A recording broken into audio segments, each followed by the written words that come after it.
ৰঙিয়াত বিশ্ব হিন্দু পৰিষদৰ উত্তৰ কামৰূপ জিলাৰ তীব্ৰ প্ৰতিবাদ ইটাৰ জবাব তৰোৱালেৰে দিয়া হ'ব। শেহতীয়াকৈ পশ্চিম বংগত সংঘটিত হোৱা হিংসাত্মক ঘটনা আৰু মমতা বেনাৰ্জীৰ চৰকাৰৰ অকৰ্মণতাৰ অভিযোগ তুলি আজি বিশ্ব হিন্দু পৰিষদ কামৰূপ জিলাৰ সদস্যসকলে তীব্ৰ প্ৰতিবাদ সাব্যস্ত কৰে। ৰঙিয়াৰ ৰাজপথত মমতা চৰকাৰৰ বিৰুদ্ধে বিভিন্ন শ্লোগান দি পশ্চিম বংগত অতি শীঘ্ৰে ৰাষ্ট্ৰপতি শাসন বলবৎ কৰাৰ দাবী জনায়। অন্যথা সমগ্ৰ দেশজুৰি হিংসাত্মক প্ৰতিবাদ কৰিবলৈ কুণ্ঠাবোধ নকৰে বুলি জনাই সংগঠনটোৰ নেতা মৃত্যুল দেখায়।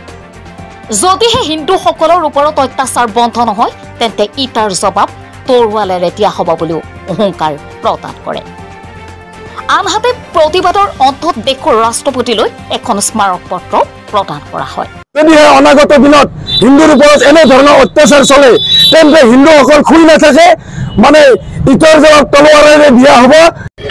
যোৱা 11 এপ্ৰিলত ৱেষ্ট বেংগলৰ মুৰ্ছিদাবাদ জিলাত যি নৃশংস হত্যাকাণ্ড, এটা পৰিয়ালৰে পিতৃপুত্ৰক যি হত্যালীলা চলালে, এই জিহাদী সন্ত্ৰাসবাদী যিবোৰ ৰোহিংগীয়া তাত সোমাই কিনে আমাৰ হিন্দুৰ ওপৰত বৰ আক্ৰমণ চলাই আহিছে, তাৰে কাৰণে আজি বিশ্ব হিন্দু পৰিষদ বজৰং দল উত্তৰ কামৰূপ জিলাৰ তৰফৰ পৰা প্ৰতিবাদী কাৰ্যসূচী হাতত লোৱা হৈছে।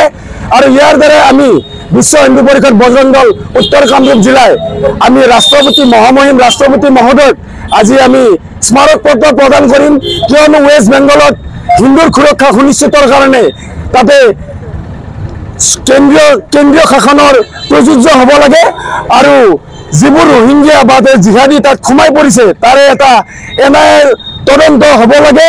আৰু হিন্দুক যিহেতু তাত মানে হত্যা কৰিছে আৰু এনেকুৱা যে তাতে হত্যা নহ'ব সেই বস্তুটো আমি নাভাবোঁ।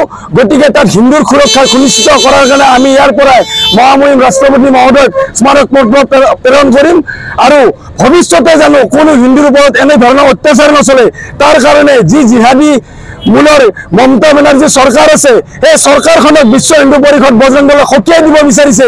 যদিহে অনাগত দিনত হিন্দুৰ ওপৰত এনে ধৰণৰ অত্যাচাৰ চলে তেন্তে হিন্দুসকল শুই নাথাকে, মানে ইটাৰ জবাব তৰোৱালেৰে দিয়া হ'ব।